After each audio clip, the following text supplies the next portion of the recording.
tenemos en estudio nada menos que al doctor Martín Santibáñez, doctor en Derecho y profesor universitario. ¿Qué tal, Martín?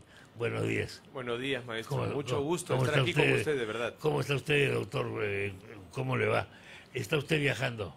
Viajo mucho y las canciones compartimos. Sí. Compartimos la pasión por la música de Joaquín Sabina. Sí, así yo no soy tan sabinista. No es sabinero. No es sabinero. No soy tan sabinista, pero esta canción me ha llamado la atención fuertemente. Pues sí. Es una de las últimas que ha hecho. El régimen político que estamos atravesando, el gobierno, la propia política peruana, bien podría ser descrita por muchas canciones de Joaquín Sabina y otros cantautores, ¿no? Claro, la política se define muchas veces en contra más que a favor, sí. Pero eso evidentemente tiene un límite.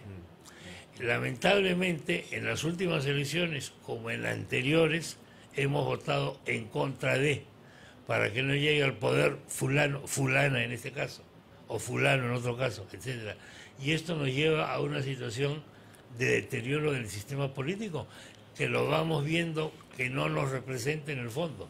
Totalmente, ¿no? De esos polvos vienen estos lodos, ¿no? Ajá, como decía Sabina y como sí. Dice el viejo refrán, ¿no? Efectivamente, ¿qué es lo que yo veo? Yo regresé a nuestro país hace 9 años a trabajar, después de vivir 11 años fuera del país. Y en todos los años que estuve fuera del país, observé como alguien, como un peruano fuera del Perú, cómo se iba transformando la sociedad peruana. Y en los años que he estado aquí, que he vivido en el Perú, me he dado cuenta de que esta transformación se ha acelerado. Pero en muchos casos ya no solamente tenemos que hablar de transformación, sino también de deterioro. De deterioro. Vamos a volver con eso porque ya tenemos de Santa Rosa de Lima. Doctor Santibáñez, gracias por haber esperado. No, encantado. ¿Qué le parece lo último que ha escuchado del ministro? Un poco críptico, ¿no? Sí. Sobre todo esta frase muy de la Pachamama espera siempre algo, ¿no? O sea, un pago a la Pachamama, ¿no? Muy cuidadoso, muy cuidadoso. Sí. Ahora, yo veo que está muy en función de Premiera, o sea, lo noto. Sí, lo que corresponde en una situación política tan complicada como la que tenemos es que los funcionarios le pongan paños fríos a la situación, ¿no? Entonces, ¿cómo es la cosa, no? Supongo que eso es lo que sus asesores o él mismo han decidido hacer en esta coyuntura, ¿no? Intentar calmar las aguas porque, francamente, continuando el diálogo que teníamos hace un momento, la situación del país es de deterioro, ¿no? De deterioro, evidentemente. De deterioro económico, de deterioro institucional, sí. De deterioro político, sí. De deterioro de los partidos, de partidos políticos y de deterioro social, ¿no? Me preguntaba, o se preguntaba alguien, cuando el Premier decide no mencionar el tema de la constituyente en su mensaje, algunos dicen, no, esto es una cuestión táctica, ¿por qué? Y efectivamente yo entrevisté después al congresista Quito, que es muy destacado del partido, ¿no? El cierto partido, y dijo, no, el tema lo vamos a ver con las firmas que vamos a recoger a través del partido. Pero otros me decían, no, pues hombre, no hagas eso. Ya se van adaptando al poder, la sensualidad del poder, la seducción de la circulina, la liebre y todo lo demás. Y al final todas las ideas que tienes van pasando por agua tibia.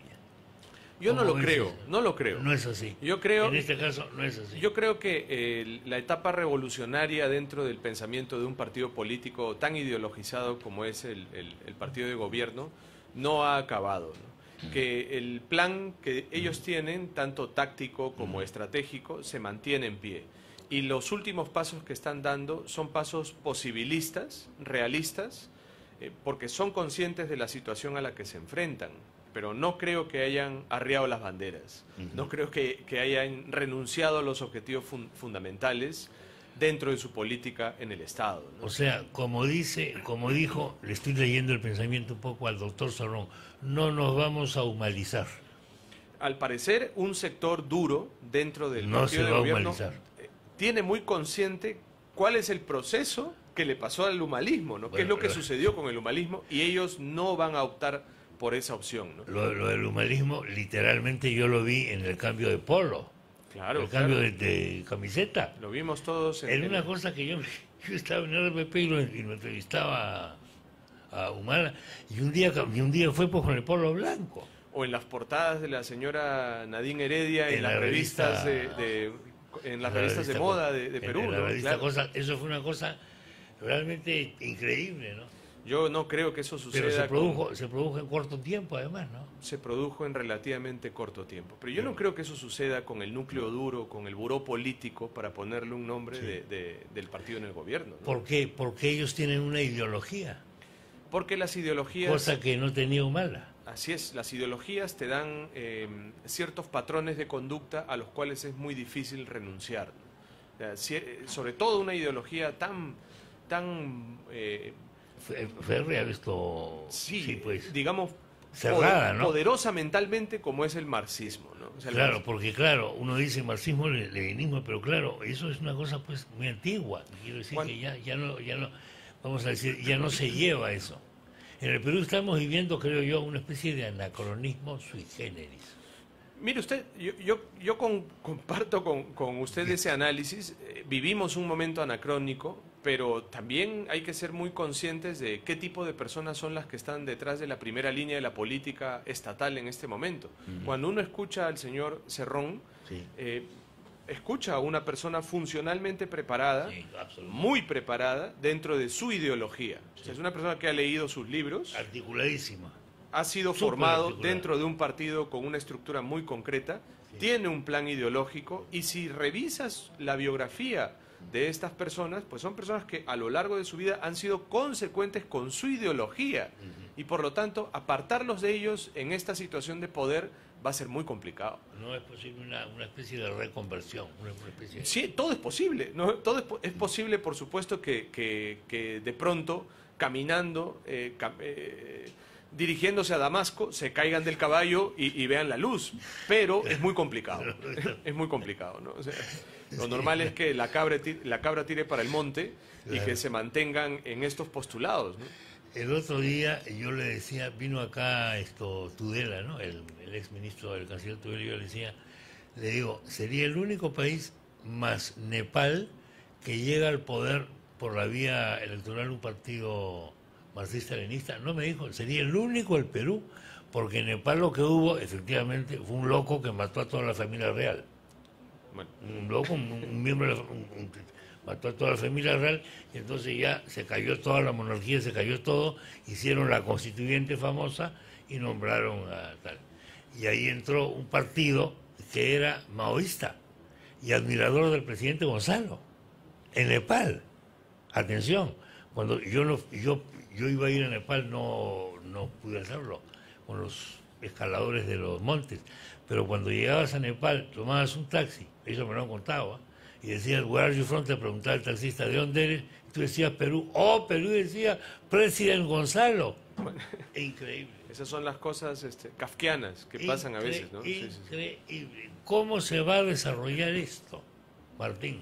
Pues, ¿Qué es lo que va a ocurrir después del voto que ha ganado el señor Bellido? Bueno, aquí hay un tema muy interesante desde el punto de vista institucional, ¿no? La guerra de hace unos meses, unos años, entre la Fiscalía, el Poder Judicial y el Congreso, me parece que se está trasladando a una guerra entre la Fiscalía, el Poder Judicial y el Gobierno, ¿no?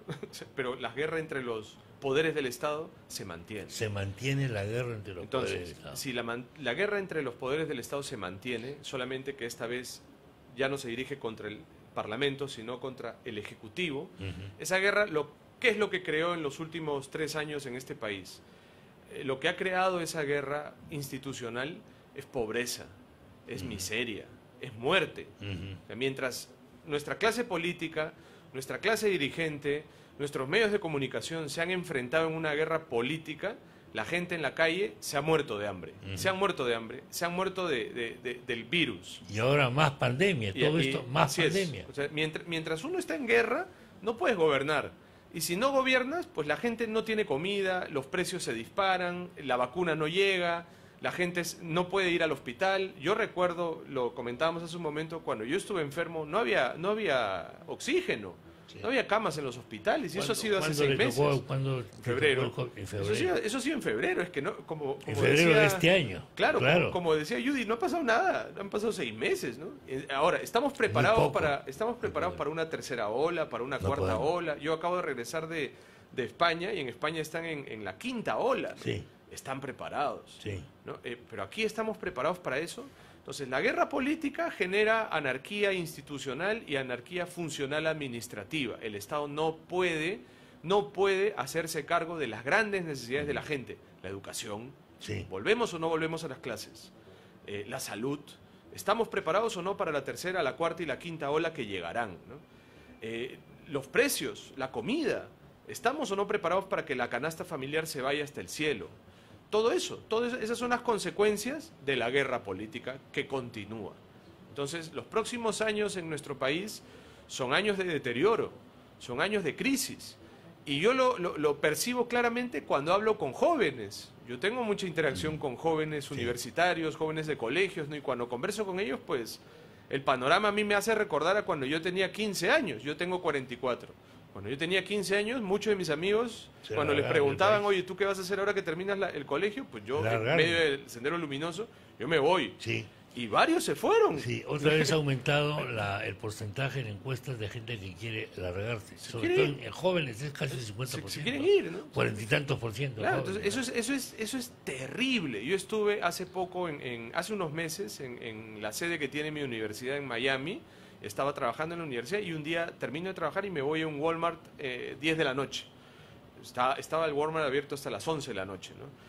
Y una cosa me sorprendió y me puse a pensar, ¿no? Todo, era un Walmart como suelen ser en Estados Unidos, inmenso, gigantesco, ¿no? O sea, 3, 4 veces un supermercado en Lima, ¿no? Lleno de gente latinoamericana, jóvenes, eso es lo que me sorprendió, jóvenes, parejas con niños, a esa hora iban a comprar sus cosas en Estados Unidos, porque terminaban de trabajar y a esa hora podían, ¿no? Era un día de semana, era un jueves, un viernes, recuerdo. Se fue lleno totalmente. Esos jóvenes es sangre que se va de nuestros países, es sangre que sale del Perú, o sea, que se va a Estados Unidos, se va a Europa, se va a otro país latinoamericano, y es gente que nosotros perdemos, O sea, no nos equivoquemos, esa gente va a trabajar duro en Estados Unidos, en Europa, en Argentina, en Chile, en donde ustedes quieran, y van a ser ricos esos países, o sea, van a mejorar esos países, mientras que nuestro país está perdiendo esos jóvenes. Eso a mí me preocupa, como profesor universitario, como peruano, como padre de 6 hijos, me preocupa. O sea, que nuestros hijos tengan esa necesidad de dejar el país porque el país está hecho un desastre, ¿no? No se ve solución a la vista. Yo no veo, mientras exista una guerra política, sí, no hay solución a la vista. Yo recuerdo la última conversación que nosotros tuvimos, y claro, este es un bicentenario de bodas de sangre, es bodas del odio. O sea, aquí la gente se odia totalmente y por odio político pues empiezan a atacarse y no buscan lo que necesita un país. Un país necesita estabilidad, unidad, políticas de Estado. Yo hago una invocación a la clase dirigente para que cese la guerra política y empecemos a trabajar todos juntos en los grandes problemas que tiene el país. Los jóvenes, la educación, la salud, por favor, ¿no? La economía. No podemos estar en un país en donde la economía sea tan volátil. ¿Cuánta gente está sacando su dinero del país? ¿Cuánta gente está sacando el dinero del país porque no pueden tenerlo en el país? Eso sería imprudente para su propio futuro, ¿no? ¿Cuánta gente está haciendo eso? Por un lado, y por otro lado, ¿cuántos jóvenes vamos a perder en esta guerra política? ¿Cuántos se van a ir a vivir a otro país? ¿Y cuántos van a enriquecer a otros países? Porque a mí nadie me puede decir que el talento peruano no es de exportación, es de exportación. Sí, claro que sí. Los jóvenes peruanos bien preparados son trabajadores, brillan en cualquier lugar del mundo, entonces estamos perdiendo una gran oportunidad. Nos están robando el bicentenario, ¿no? Y eso es triste, y hay que decirlo con todas sus letras, ¿no? Sí. La cantidad de denuncias que se ha ido acumulando en los últimos meses sobre personas del gobierno, ¿qué solución van a tener o hasta dónde van a llegar? ¿O simplemente se van a ir opacando a medida que la gente ya no le entren balas? Este tipo de cosas, por ejemplo, los informes que saca hoy día el Comercio sobre un atestado que involucraría al actual ministro de Trabajo con actividades terroristas, no de los años 80, de los años 2000. Lo que ha sacado el Comercio es eso, de los años 2000 y otros temas similares. Mira, ¿A dónde nos pueden llevar? Es una pregunta muy complicada. Yo creo que a mi generación, a la generación de los cuarentones, los que hemos pasado el terrorismo de Sendero Luminoso cuando teníamos 15, 20 años, pues las balas van a seguir entrando, ¿no? O sea que esto nos sigue doliendo, ¿no? Yo particularmente, además, estudié en un colegio de PIPS, en el Alcides Vigo. Yo recuerdo a padres de mis amigos asesinados por Sendero Luminoso. O sea, yo he ido a funerales de padres de mis amigos asesinados por Sendero Luminoso. Yo no lo voy a olvidar, no lo voy a olvidar, ¿no? Pero soy consciente de la educación que han recibido las nuevas generaciones de este país. Soy consciente de las falencias que tienen esas nuevas generaciones. No han sido educados en la historia mínima del Perú. No saben quién es Grau, no saben quién es Bolognesi. Mucho menos van a saber qué pasó con Sendero Luminoso en los 80. No son conscientes de lo que pasó ahí, ¿no? Es más, han sido educados muchas veces con una narración totalmente deformada, en donde Sendero Luminoso está al nivel del Estado. Y era más o menos una guerra civil, ¿no? Estaba entre dos fuegos, en dos iguales, etcétera, ¿no? Entonces, siendo así, pues... acusándose de genocida, por ejemplo, a la Fuerza Armada también. Como si hubiese tenido un plan para exterminar a la población. Cosa que evidentemente nunca tuvo. Eso está clarísimo. Hay excesos militares, sí, hubo excesos que deben ser juzgados y sancionados.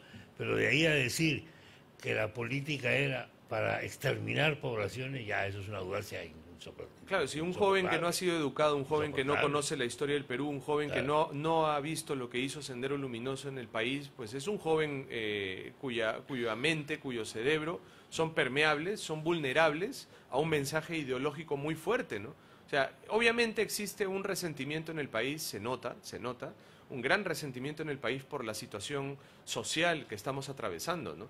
Obviamente existe un gran sentido de revancha por parte de grandes masas en el país que sienten que han sido abandonadas. Y probablemente han sido abandonadas. O sea, si uno se pone a pensar en lo que ha sucedido en muchas regiones del país a donde no llega el Estado, pues algo de razón tienen, ¿no? Claro, pues pertenecemos a generaciones diferentes. Yo te llevo a ti no sé cuántos miles de años, pero mi perspectiva, sin embargo, es que el Perú ha cambiado para bien.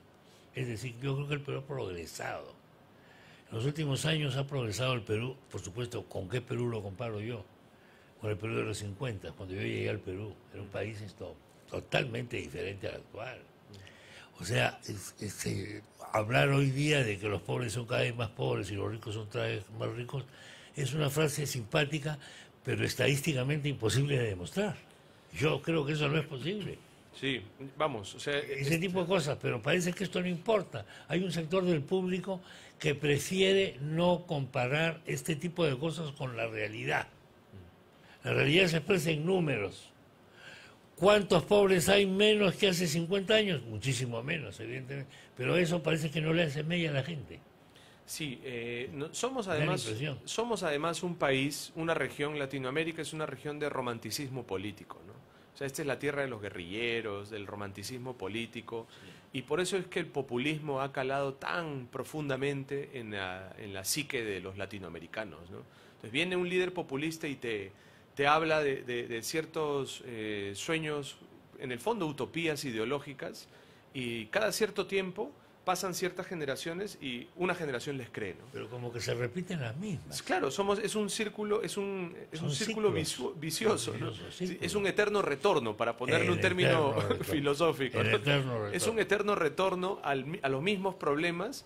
Y eso me lo dijo un profesor hace muchos años en España, recuerdo, ¿no? Cuando estábamos conversando acerca de Vasconcelos, de la amistad entre Vasconcelos y Ribagüero, que se preguntaban qué es México, qué es Perú, ¿no? Este profesor me dice, ¿no? Si tú te das cuenta, las personas y los países se preguntan quién soy cuando son adolescentes. Cuando eres un país adolescente, ¿no? Entonces, si eres un adolescente te estás preguntando quién soy, ¿no? Pero cuando ya alcanzas un cierto grado de madurez, sabes quién eres, ¿no? Claro. Entonces, o de repente ni siquiera lo sabes, pero ya no es importante. Averiguarlo ya no es tan importante, porque tienes otras prioridades en la vida. Así es. Muy buena tingencia. Responsabilidades. Sí. Entonces, yo lo que creo es que el Perú somos un adolescente de 200 años. Un adolescente de 200 años. Todavía tenemos un problema de identidad nacional, ¿no? Todavía hay un divorcio hay un país invertebrado, un país en donde Lima no es igual a muchos otros lugares del país. La pregunta es, Martín, ¿por qué?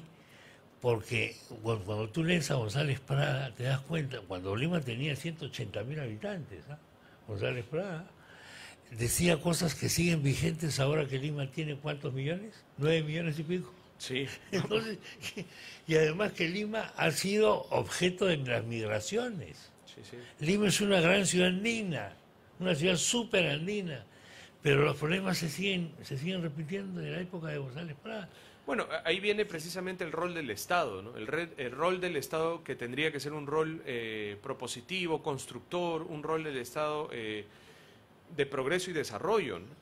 Pienso en los muchos años que ha perdido el Estado peruano en el control del territorio nacional, ¿no? O sea, todo esto que ha sucedido en los últimos meses, en estas últimas elecciones, es una clara denuncia del rol del Estado peruano, ¿no? Entonces el Estado peruano no ha sido un Estado que ha logrado penetrar bien y vertebrar al país para el desarrollo, ¿no? Al contrario, ha sido un Estado que es rechazado, que es insultado, sí, y que incluso en algunos sectores, en algunos lugares de nuestro país es odiado, ¿no? Sí. Esto es una cosa muy importante, ¿no?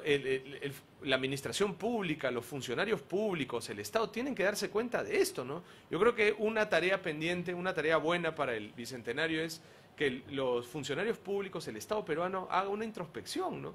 Si quieren ahora, de acuerdo a la ideología del gobierno, una autocrítica, ¿no? Una autocrítica real, ¿no? Ahora, ese odio al Estado, sin embargo, contradictoriamente, aparentemente, no sé, se combina con otra cosa, la necesidad de estatizar todo lo que se pueda. Claro, entonces... Es una contradicción. Sí, el odio al Estado se presenta ahora una solución que es vamos a estatizarlo todo y vamos a volver a una solución.